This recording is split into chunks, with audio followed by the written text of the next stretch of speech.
நேர்மையின் குரலை பிரதிபலிக்கும் your voice channel நேயர்களுக்கு வணக்கம். இன்னைக்கு நம்ம சீமான் அவர்களை பற்றி பேச வேண்டிய சூழ்நிலைக்கு தள்ளப்பட்டுள்ளோம்.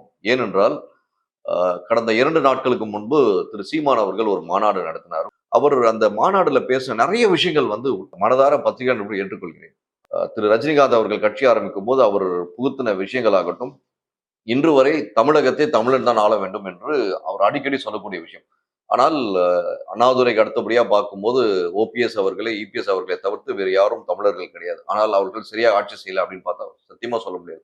எம்ஜிஆர் அவர்களும் சரி, ஜெயலலிதா அம்மா அவர்களும் சரி, எல்லோரும் அவர்களுக்கான கருணாநிதி அவர்களும் சரி, அவர்களுக்கான வேலைகளை முறையாக, சரியாக செய்தார்கள் என்பதை உள்ளபடியே ஒற்றுக்கொள்ள வேண்டும். ஆனால் சீமான் அவர்கள் கருத்தியலாக வேறுபடுகிறார். சீமான் அவர்கள் கலைஞர் குடும்பம் பயணித்திருக்கிறார், ஜெயலலிதா அம்மா அவர்களும் பயணித்திருக்கிறார். பயணித்திருந்தாலுமே கூட தான் நாம் தமிழர் கட்சி என்ற ஒரு அடிப்படையில் ரொம்ப பகிரங்கமா தமிழர் தான் ஆளணும்னு சொல்லி சொன்னதுனால, திரு ரஜினிகாந்த் அவர்களோட அரசியல் பயணத்தை ரொம்ப கேவலமாகவும், பங்கமாகவும் விமர்சித்தார் என்பதை நாம பார்த்தோம். கமல் அவர்கள் வந்தபோது அவர் கமலுக்கு ஆதரவாகவும் சில விஷயங்களை பேசினாரு, கொண்டாரு. ஆனால் இவ்வாறாக இவரோட தொடர்ச்சி பார்த்தீங்கன்னா, டிவிகே கட்சி ஆரம்பிச்சதுல இருந்து உண்மையிலேயே தான் தம்பி தம்பின்னு சொல்லிட்டு மூச்சுக்கு 300 தடவை திரு விஜய் அவர்களை எவ்வளோ தலையில தூக்கி வச்சு பேசின மனிதர், இன்று சில மாதங்களாக விஜய் அவர்களை தரந்தாழ்ந்த விமர்சனங்கள் பேசுறாரு. அது முக்கியமா அந்த தற்குறி என்ற சொல்ல முந்த நாள் மாநாடுல கூட ரொம்ப ஸ்ட்ராங்கா இன்சிஸ்ட் பண்ணி பேசினாரு. மாநாடுல இந்த விஷயத்த மட்டும் இல்லைங்க, கிட்டத்தட்ட 1 மணி நேரத்துக்கு மேலாக 1 மணி நேரம் கிட்டத்தட்ட 45 நிமிஷம் நினைக்கிறேன். அவ்வளோ நிமிஷம் ஒரு 1.5 மணி நேரம் மேல ஒரு மக்கள் கூட்டத்தை தக்க வைத்துக் கொண்டு பேசுவது என்பது சாதாரண விஷயமே கிடையாது. சத்தியமா ஹேட்ஸ் ஆஃப் டு சீமான் அவர்கள். அதுல நான் ரொம்ப பார்த்து ரசிச்ச சில விஷயங்கள மக்களுக்கு கொண்டு போய் சேர்க்கணும். சீமான் தொண்டர்களுக்கும் சரி, தாவைக்கா தொண்டர்களுக்கும் இந்த ஒரு பதிவு.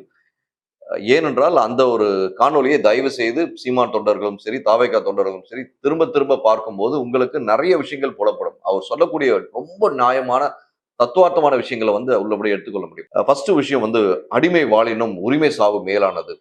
சரணடைந்து வாழ்வதை விட சண்டையிட்டு சாவது மேலானது. இது எவ்வளவு பெரிய சொல். இந்த சொற்களை திரு சுபாஷ் சந்திர போஸ் அவர்கள் இந்தியிலையும் ஆங்கிலத்திலும் பிரயோகித்திருக்கார் என்பதை பார்க்க முடியுது. At the same time Lenin அவர்களும் சரி, ஷேக்வாரா அவர்களும் சரி, அவர்களும் இதே மாதிரி சொற்களை பயன்படுத்திருக்காங்க. அந்த மாதிரி சொற்களை அவங்களுடைய மொழிகள்ல அவங்க பேசியிருக்காங்க. அதே மொழிகள்ல நம்ம தமிழக மக்களுக்கு கொண்டு போய் சேர்க்கணும் என்பதற்காக அடிமை வாழினும் உரிமை சாவு மேலானது, சரணடைந்து வாழ்வதை விட சண்டையிட்டு சாவது மேலானது. அந்த ஒரு வார்த்தை ரொம்ப உண்மையிலே தத்துவார்த்தமான ஒரு நல்ல வார்த்தை. ஒவ்வொரு இளைஞனும் அந்த வார்த்தையை உள்ளார்ந்து வாங்கிட்டு அதுக்கு ஏத்த மாதிரி தங்களோட செயல்பாடுகளை மாற்றிக்கொள்ள வேண்டும் என்பது அடியேன் தாழ்மையான கருத்து. அப்புறம் சுபாஷ் சந்திர போஸ் அவர்கள் சொன்னதா ஒரு பதிவு அதுல வைக்கிறாரு. வன்முறைக்கு எதிரானது வன்முறை, அதுதான் அஹிம்சை அப்படின்னு சொல்லி சுபாஷ் சந்திர போஸ் அவர்கள் சொன்னதாக அவர் பதிவு வைக்கிறார் சீமான் அவர்கள். சீமான் அண்ணா அவர்களே எந்த இடத்திலும் திரு சுபாஷ் சந்திர போஸ் அவர்கள் இந்த மாதிரி ஒரு பதிவை சொல்லவே இல்லை. அவர் புத்தகங்கள் நிறைய படிச்சிருக்கேன். அவர் மேல சின்ன வயசுல இருந்து எனக்கு பற்று ஜாஸ்தி சுபாஷ் சந்திர போஸ் மேல. அவர் சொன்ன வார்த்தை, வன்முறை என்பது ஒரு கொடிய விலங்கு. அதை விட கொடுமையாக நீதி இருந்தால் மட்டுமே வன்முறை என்பது ஒடுக்கப்படும். இந்த சொல்லதான் சுபாஷ் சந்திர போஸ் நிறைய இடத்துல சொல்லியிருக்காரே தவிர, நீங்க சொன்ன மாதிரி அந்த ஒரு வார்த்தை கண்டிப்பா ஒரு சுபாஷ் சந்திர போஸ் அவர் பிரயோகிக்கவே இல்லை. வரலாற்று சுவடுகள் உங்களுக்கு ஏதாவது இருந்தால் தயவு செய்து பகிருங்கள், ஏற்றுக்கொள்ளும். ஏனென்றால் சீமான் என்றாலே போராளிகளோட தத்துவார்த்த விஷயங்களையும், போராளிகளோட தத்துவத்தையும், போராளிகளோட மேற்கோள் காட்டி தான் பேசக்கூடிய மனிதர் என்று நாங்கள் எல்லாரும் தெரிஞ்சுட்டு இருக்கோம். அப்படி இருக்கும்போது இது சுபாஷ் சந்திர போஸ் சொன்னாரா அப்படின்றத நீங்க கொஞ்சம் தெளிவுபடுத்தினா நல்லா இருக்கும். அடுத்தபடியா மனுநீதி சோழனை பத்தி பேசுனீங்க. நிறைய ராஜராஜ சோழனை பத்தி, சோழர்கள் வரலாறு பத்தி நிறைய விஷயங்கள் சொன்னீங்க. பாண்டியர்கள் பத்தி நிறைய சொன்னீங்க. சிலப்பதிகாரத்தும் கண்ணகி அவர்களை பத்தி சொன்னீங்க. ரொம்ப நல்ல விஷயம் சார். சிலப்பதிகாரத்தை ரொம்ப ஆழ்ந்து ஆராய்ந்து சில நபர்களோடு அது விஷயமா கலந்து பேசி அது விஷயமா ஆராய்ந்த சில ஆட்சியர்கள் கூட நான் சந்தித்து பேசியிருக்கேன். அவங்களோட நேர்காணல் நடத்தியிருக்கேன். அந்த முறையில சொல்றேன், உண்மையிலே உங்களோட சிலப்பதிகாரத்தோட முன்னெடுப்பு நல்லா இருந்தது சார். அதுல எல்லளவு மாற்று கருத்தும் இல்லை. சிலப்பதிகாரம் மட்டுமல்லாமல் பாண்டிய மன்னர்கள் எப்படிலாம் இருந்தார்கள்ன்ற விஷயத்தை பத்தி அந்த மாநாடுல சொன்னீங்க. ரொம்ப ரொம்ப நன்றி திரு சீமான் அவர்களே. இதுல மனுநீதி சோழனை பத்தி சொல்லும்போது நிறைய விஷயங்கள் ஏன் மற்ற அரசர்களுக்கும் மனுநீதி சோழனுக்கான வித்தியாசம் ரொம்ப தெளிவா சொன்னீங்க. தயவு செய்து ஒவ்வொரு தொண்டர்களும் கட்சியில் இருந்தாலும் சரி, இல்லாவிட்டாலும் சரி, ரசிகர்களாக இருக்கக்கூடிய 18 வயது தாண்டின ஒவ்வொரு மனிதனும் கண்டிப்பாக இந்த ஒரு 1.5 மணி நேர காணொலியை தயவு செய்து பாருங்க. அவ்வளவு நல்ல விஷயங்களை தெளிவா செதுக்கி இருக்காரு நம்ம சீமானன் அவர்கள். அப்புறம் அந்த 3 மைகளை பத்தி பேசினாரு. அது 3 மைகள் அடிமை, அறியாமை, வறுமை. இது 3 மைகளால தான் வந்து ஒவ்வொரு மனிதனுக்கும் கொடுமை ஏற்படுதுன்ற விஷயத்த ரொம்ப ஆத்மார்த்தமா, உணர்வுபூர்வமா ஏன் அடிமை ஆகுறான்? எதனால அறியாமை என்பது வருது? இந்த அறியாமை, அடிமை சேர்ந்து தான் வறுமையோட உண்டு பண்ணுது. அப்படின்ற விஷயத்த வந்து கிட்டத்தட்ட ஒரு 12 நிமிஷம் அந்த விஷயத்த மட்டும் தெளிவா எக்ஸ்பிளைன் பண்ணியிருக்காரு. தயவு செய்து பாருங்க. சீமான் அவர்கள் மேல ரெகுலரா எல்லாமே வந்து கிண்டலும் கேலியுமா வந்து சமூக ஊடகங்களையும் சரி, எல்லா இடத்துலயும் பத்திரிகையிலும் சரி, நெறைய இடத்துல நான் பார்க்குறேன். ரொம்ப மீம்ஸ் முதல் கொண்டு Instagram ஆகட்டும், பல்வேறு சமூக ஊடகங்கள்ல ரொம்ப கேவலமா சித்தரிக்கக்கூடிய விஷயம் வந்து சீமான் அவர்கள் வந்து மாடுக்கு மாநாடு நடத்துறாரு, ஆடுக்கு மாநாடு நடத்துறாரு. அதுக்கப்புறம் வந்து கடலுக்கு மாநாடு நடத்துறாரு. எவ்வளோ பெரிய விஷயங்க உண்மையிலேயே. மேய்ச்சல் நிலத்திற்கான மாநாடு, அதுக்கப்புறம் கால்நடைக்கான மாநாடு, கடலம்மா மாநாடு. இதுவரைக்கும் அடியேன் இந்த வயது வரை நான் பார்த்த வரைக்கும் எந்த ஒரு அரசியல் கட்சி தலைவனும் இந்த மாதிரியான மாநாடு சத்தியமா செஞ்சதே கிடையாது. அப்படியே வந்து ஸ்ட்ராங்கா ஏன் நான் சொல்றேன்னு பார்த்தீங்கன்னா, ஆ தத்துவார்த்தமான விஷயங்கள் தாவேக்கா வந்து ஒரு விஷயம் சொல்லியிருக்காங்க.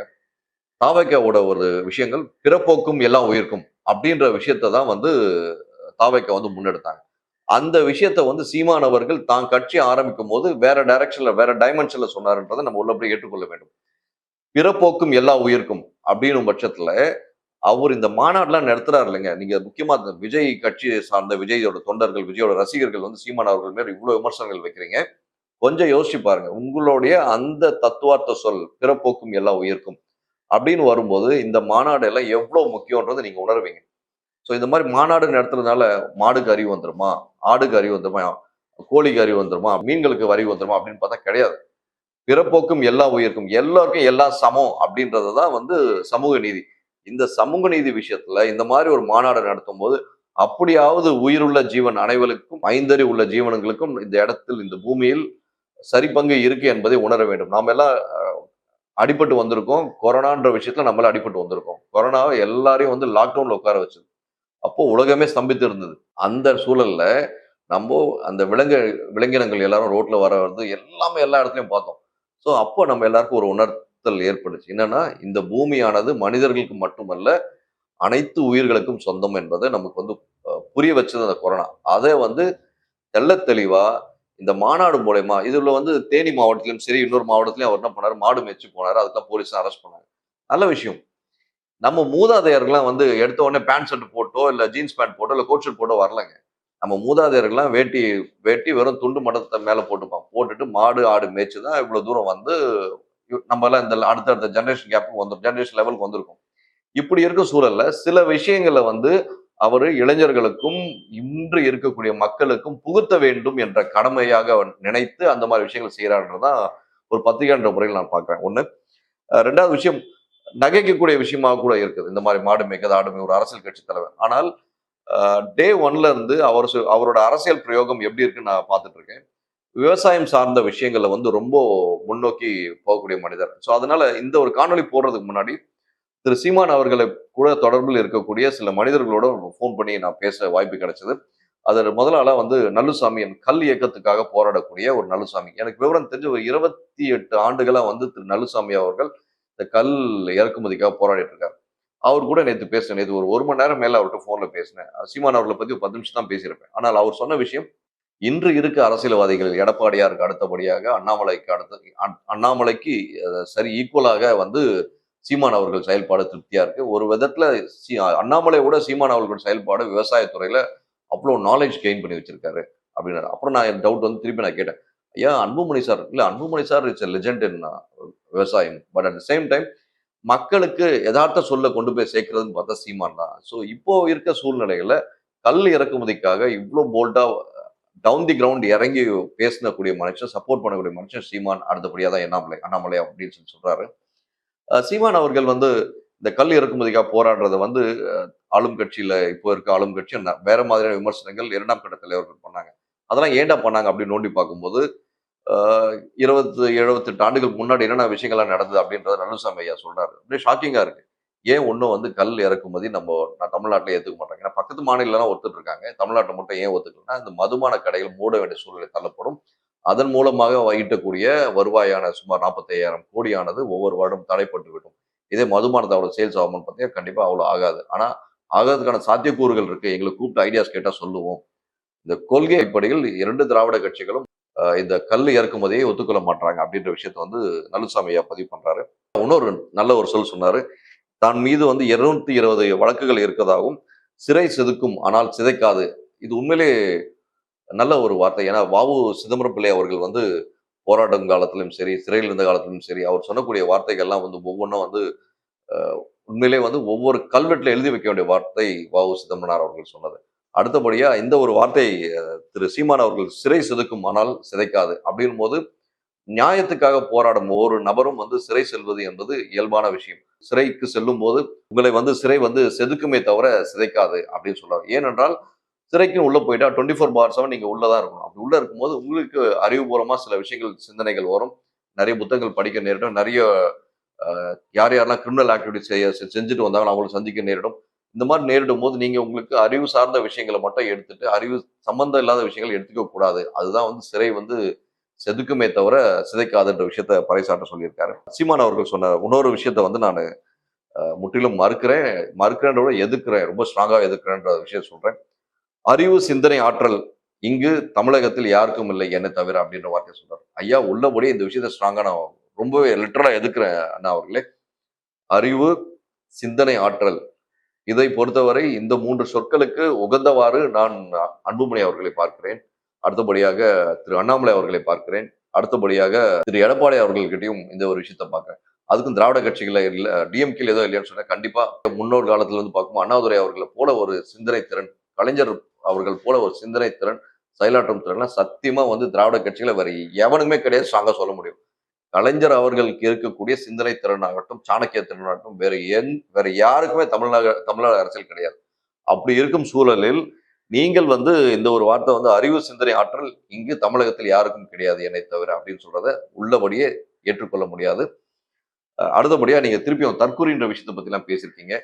சார் நீங்க ரஜினிகாந்த் அவர்களை எதிர்த்தீங்க. சரி ரைட்டு. அப்போ அவரும் வந்து கட்சியில ஆரம்பிக்க டிராப் பண்ணிட்டு போயிட்டாரு. இப்போ விஜய் அவர்கள் வந்து கிட்டத்தட்ட 2 இலக்கு நோக்கி போயிட்டு இருக்காரு வாக்கு சதவீதத்துல. நீங்கள் ஆரம்பிக்கும் போது எவ்வளவு சதவீதத்துல இருந்து இன்னைக்கு 8.36% வந்திருக்கீங்க. உண்மையிலே நீங்க ஆரம்பிச்ச காலத்துல இன்னி வரைக்கும் சுயேட்சையா தான் நிற்பேன், சுயேட்சையா தான் டிராவல் பண்ணும் அப்படின்னு சொல்றீங்க. வாழ்த்துக்கள் சார். இந்த மாதிரி சொல்றதுக்கே ஒரு கட்ஸ் வேணும். இன்னி வரைக்கும் இருக்க சில முக்கிய கட்சியை தவிர வேற எந்த கட்சியுமே வந்து கூட்டணி இல்லாம ஜெயிச்சதே கிடையாது.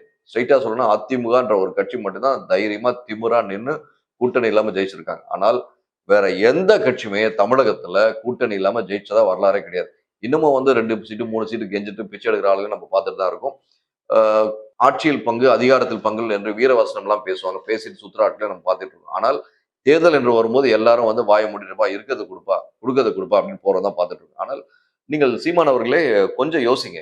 உங்களை நம்பி உங்களோட தம்பிகள், தங்கச்சிகள் என்ன பண்ணியிருக்காங்கன்னா, லட்சக்கணக்கான பணத்தை செலவு பண்ணி இந்த முறையாவது வெற்றி பெற மாட்டோமா? கவுன்சில் எலெக்ஷன் வெற்றி பெற மாட்டோமா? சட்டமன்றம் ஜெயிக்க மாட்டோமா? எம்பிஎல் ஜெயிக்க மாட்டோமான்னு சொல்லிட்டு லட்சக்கணக்கில், கோடிக்கணக்கில் ஒருத்தர் செலவு பண்ணி சுத்துறாங்க சார்.